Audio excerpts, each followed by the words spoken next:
Hello again, everybody. I join you in the mighty Picasso, and I'm on a road trip to just the other side of London, so it's probably about an hour and a half away for me, to go and pick up another ridiculous project vehicle. I'm not calling it a bike, specifically calling it a vehicle, because it is not a bike. It is, well, it is a bike in description. It's a hand bike, so effectively it's 3 wheels.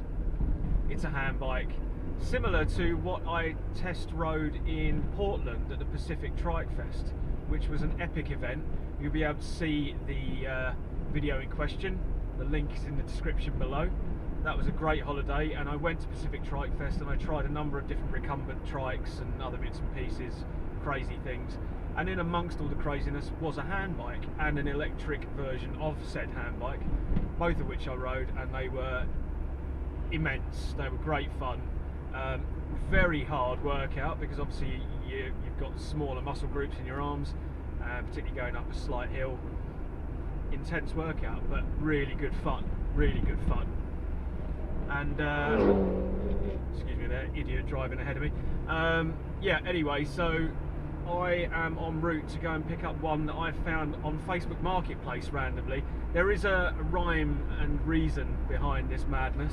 I thought at the end of last year, having looked at a few British Human Powered Vehicle Club races, BHPVC, link in the description below, where they race kind of oddities that aren't standard bikes, or are vehicles that look like bikes and the kind of bikes in terms of the mechanics, but aren't legally allowed to race with traditional 2-wheel bikes.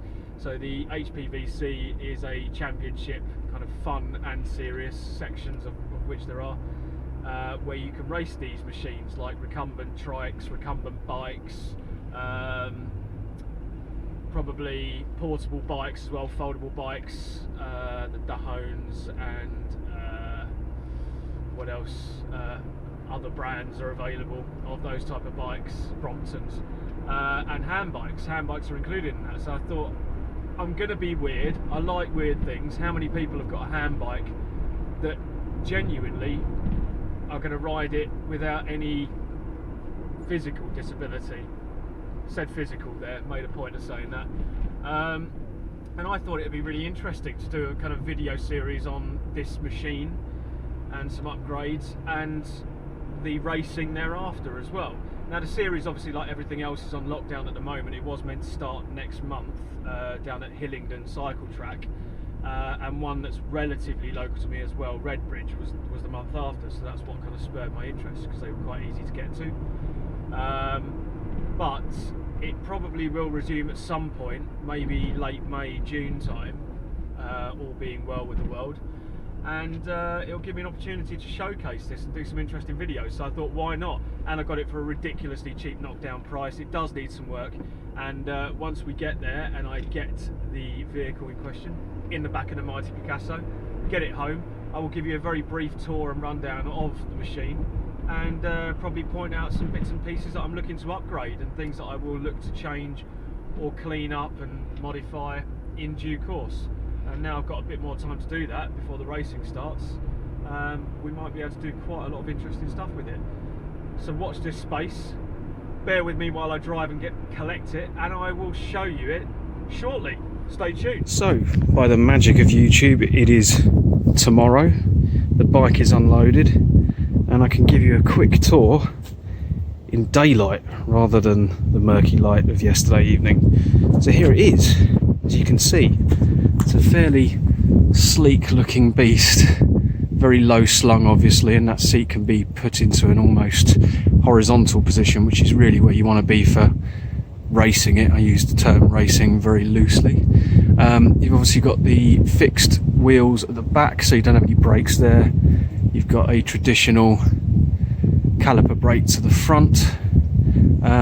You've got a 559 wheels, I think, which is essentially 26 inch, like an old mountain bike. So you can see actually there, it even says on the wheel rim 559.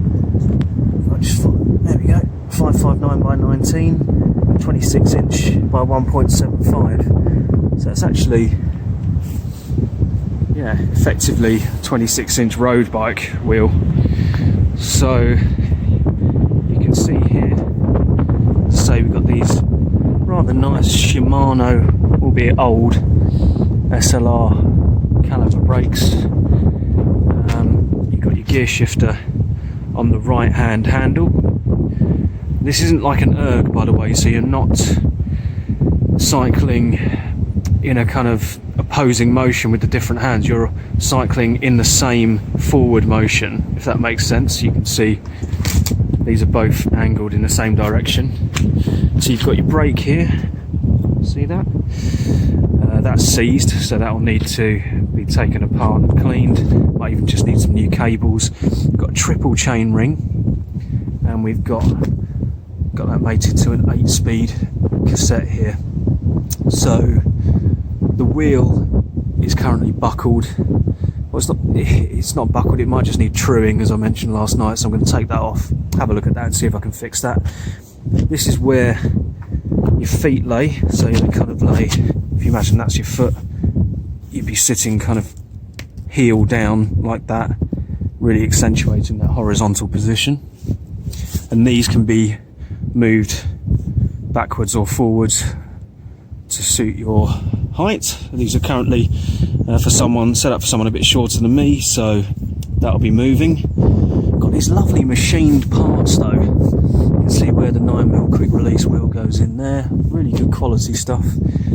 Again here at the chainring end, looks like we've got a square taper bottom bracket. That's absolutely fine to retain. I probably don't need to go to an external bottom bracket there. The only reason people really shift from a square taper to an external bottom bracket is this kind of philosophy that they need something stiffer and stronger, and that's really only applicable if you're putting a huge amount of force through the chain ring, through the cranks. So let's say if you've got a cross-country bike and you're doing a lot of pedaling uphill out of the saddle, you might be changing gear and you're putting a lot of force through those cranks.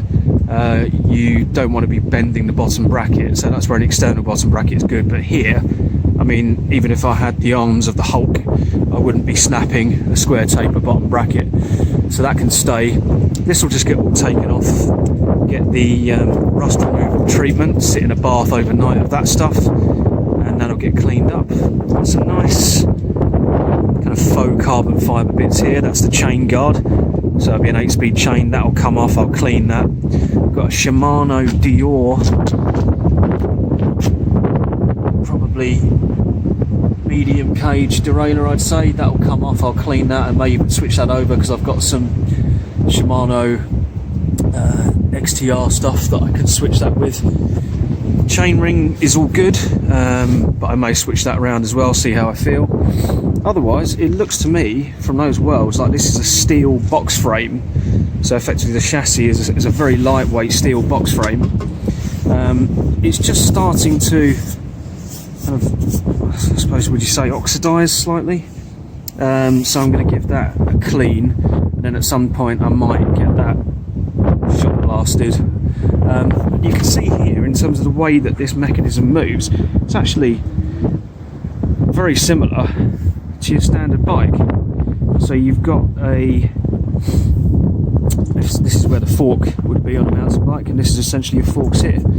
So it's the same concept, it's just you lean into corners, so it's a very unusual motion to get used to. But once you do, it's thrilling, would that be the word? Probably. But here you go. So hopefully that gives you a good overview of what this thing's all about. And there will definitely be some videos in due course to get this thing up and running, a few test videos. We're going to have some fun with this one, and it's definitely going to be raced, and yeah, should be interesting.